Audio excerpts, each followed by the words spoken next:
Welcome to the Your Voice Matters Women's Retreat. We are shining a light on self-doubt so that you can stop second-guessing yourself and start speaking your truth. I'm your host, Mitzi McMahon. Joining us today is Jessica Falcon.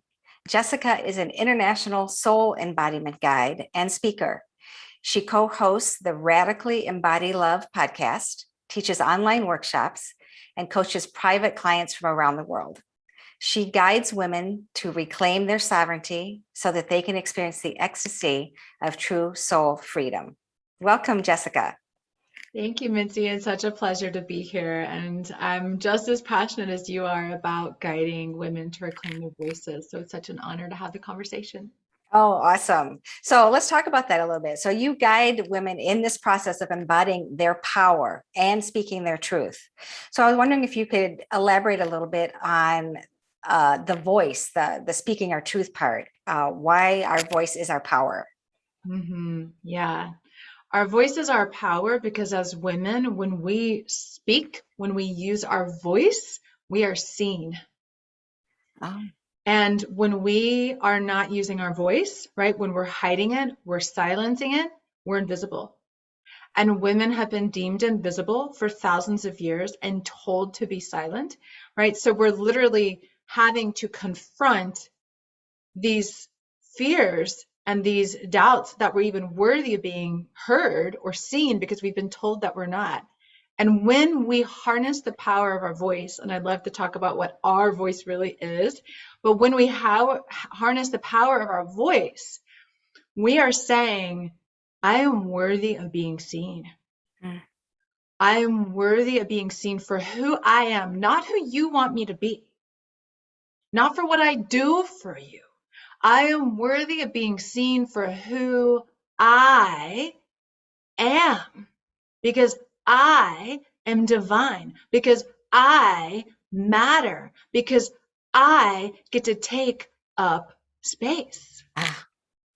That's so important, that taking up space. I think there's so many layers to that. And some things you speak on, not the feeling not good enough, the feeling unworthy, those can be deeply ingrained. And I love how passionate your passion comes across in encouraging women to speak up. I imagine that this is when you're working with them, leading them through this process, it comes across really strongly, really encouraging. That's awesome. Yeah. So you had alluded to what our voice or what your voice really means. Can you speak a little bit about that? Yes, because for so long, everybody thought I was really good at using my voice because I was a criminal prosecutor. I was an attorney. My job was to be in the courtroom to give voice to everybody else. Oh, wow. And so I was a speaker and I was an expert on everybody else's behalf speaking up. But when it came to myself, I literally had a lump in my throat and it was incredibly difficult to speak for me. Oh, wow. And one of the things I've learned throughout this process of years of research and plus self-study and looking at all these beliefs that affect us and our ability to use our voice is that it's one thing to speak up for other people, and it takes so much more inner trust and inner self-knowledge and worthiness to speak up for ourselves and to put voice to our innermost feelings, our innermost desires, that voice of our soul. And so when we speak from our head, we're usually using an intellectual voice. That's what mine was. It was easy to speak up using my mind, knowledge, what I learned, what I was told by others, right? What I'd studied, what I could validate. Right. It was logical, it was reasonable, it was rational. So I could speak that way. And the reality is I was never seen. My insides were never seen. So our voice is our power because it makes our insides visible. But I was actually never seen. I was only seen for what I shared, like the knowledge, but me, the inside, the soul was still invisible. So our voice is is comes from inside of us. So that's an important distinction that you're making. So before, when in your legal career, you would speak from this space up here, right? The knowledge. So I would imagine that part of your work is helping women embody, come into their body and get in touch with their innermost self, their inner voice. Would that be right? Absolutely, because if we're not in our body, we never access our true voice. Yeah, that being embodied is so important and has been loud for me recently too. And I think people have different ideas of what being in body means. What's your definition? I love that question. So I have a pretty different view, I think, than the norm. Of course, on a very basic level, being in the body is dropping the energy down into the body and not just being in the head all the time, because so many of us are conditioned to just live throat up, right? Right. I take it even deeper than that. So for me, being embodied is actually embodying my soul. It's embodying the light of who and what I am.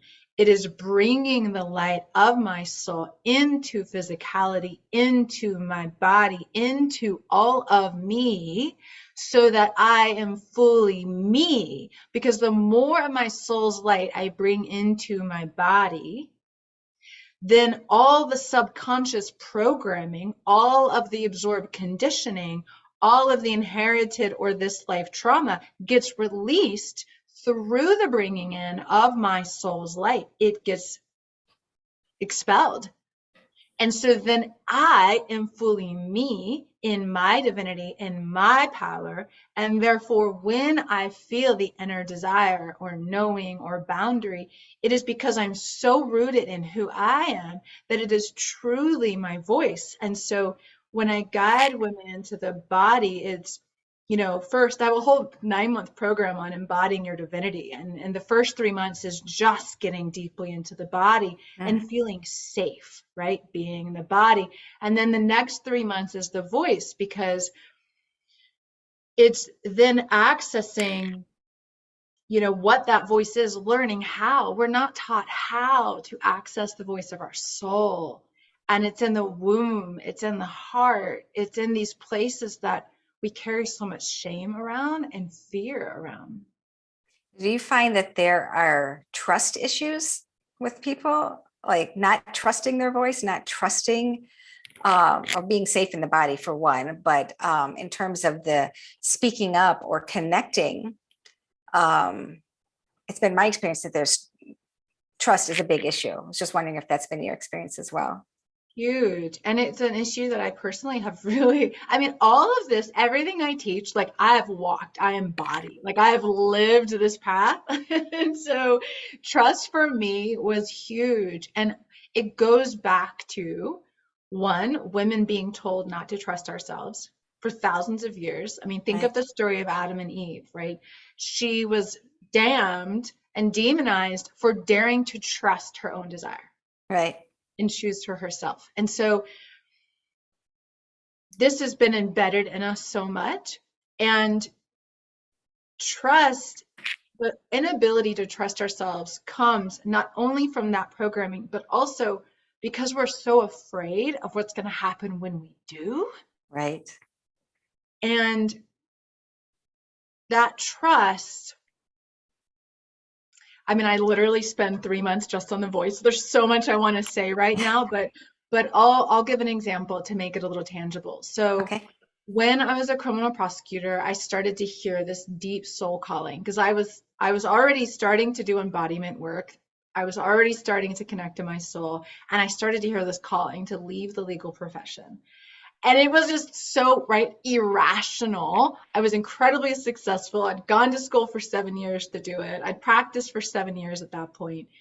And it didn't make sense. It wasn't responsible according to society. Right. And I really resisted and I kept fighting against it. And it took a while for me to really trust that my soul was asking me to do this for a much bigger reason than my mind could ever comprehend. I understand now, 10 years later, but at the time I didn't understand. But I knew it was my soul calling me, and I was so afraid of trusting this calling because I was seeing the world through just my physical eyes. I was seeing the world based on everything I'd been told, and my identity was wrapped up in the external world. And I was so afraid to trust because I didn't know how to see the world through the eyes of my soul. I didn't know yet that my identity is not based on anything external to me. And that's our true power. When we can really anchor into that, our true identity is not based on anything. No amount of success, no amount of money, no amount of physical. It's not based on that. And at the time, it really required letting go of my quote safety, right? Like quote money coming in, secure job, right? The house, the country even, because it took me on a spiritual pilgrimage to Europe, and really letting go, and finding safety enough within that I could trust. Well, you bring up a really good point. I think lots of us feel nudges, hear whispers, feel drawn to do something. And yet, like you said, you didn't trust it. You didn't know how to get the doubt out of the way to move past it. So how did you work through that? If you could just share briefly some things that were successful for you in helping you actually come to trust it and take that leap. Mm-hmm. So at one point, I actually broke down. I had gone to like this conference. It was a legal conference, and afterwards, I thought, "Why am I here? Like, I don't want to be here. My soul doesn't want me to be here." And I literally broke down and started begging and begging and begging for a sign. Now, at this point in my life, I'm really good about trusting even when I don't have all of those signs. I still love and appreciate them when I get them. But at this point, I really needed something outside of me to help me trust what I felt inside. Right. And so I was begging for this sign, and I was like, please help me, please help me. I know I have this calling. I'm sobbing and begging, like snot dripping out of the nose. That day, I check my email when I get home at night, and I had an email from the place where I'd lived for 3.5 years saying, even though I had a month-to-month lease for 2.5 of those years, you have to be out in 45 days or renew your lease for a year. And I was like, I know this is my sign. I know. And as much as I loved my life, loved everything else, I just immediately emailed a response. I'll be out in 45 days. And that was the kick in the pants that you needed, right? To get That was moving. the kick in the pants.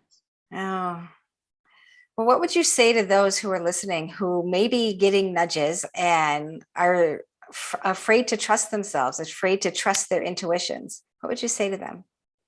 So one of the things that I feel is really important, and that I spend a lot of time with my clients on, is developing internal emotional safety. Because so often when we get these nudges, we get these intuitive impulses, we feel a deep longing or yearning, but no one else really can understand. No one else can see it.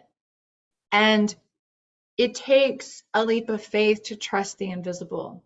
Because when we trust our feelings and ourselves, we're trusting the invisible, which is what we've been told not to do. And to start develop that internal safety is really about becoming your own authority, right? That's what sovereignty is. Right. And so I would really suggest that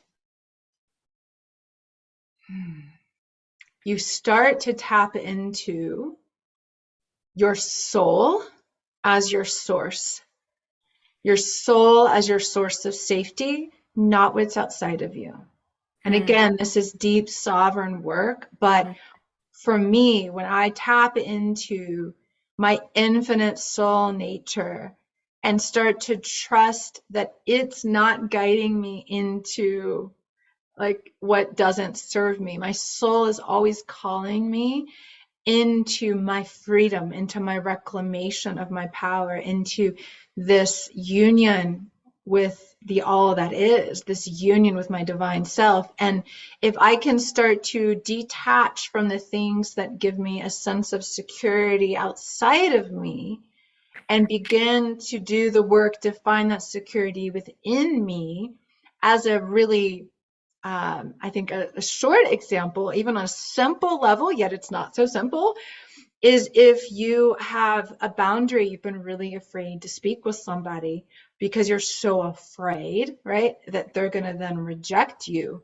Part of developing internal emotional safety is to refuse to reject yourself, even Mm, if they do. mm, Because their incapacity to hear your boundary has nothing to do with you. It's their incapacity.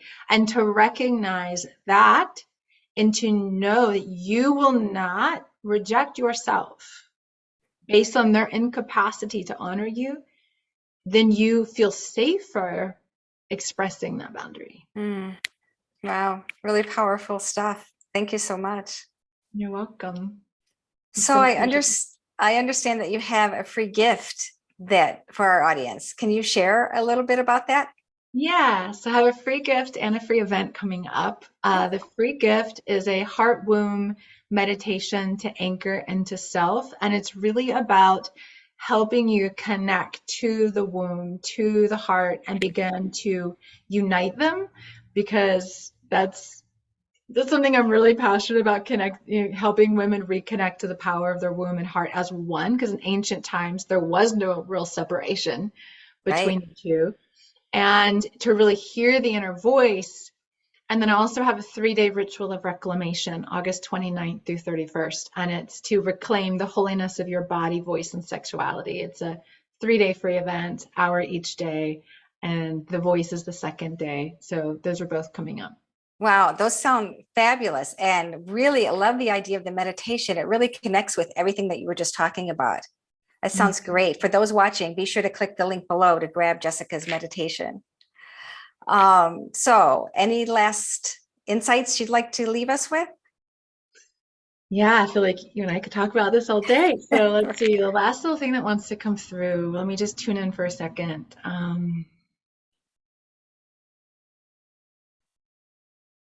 One of the things that's coming through is when there is something you want to share with somebody, it could just be, I desire this, or a boundary, right? It doesn't even have to be a huge soul calling. Something you want to share, something you want to speak, something you want to say out loud, but you're really afraid to do it.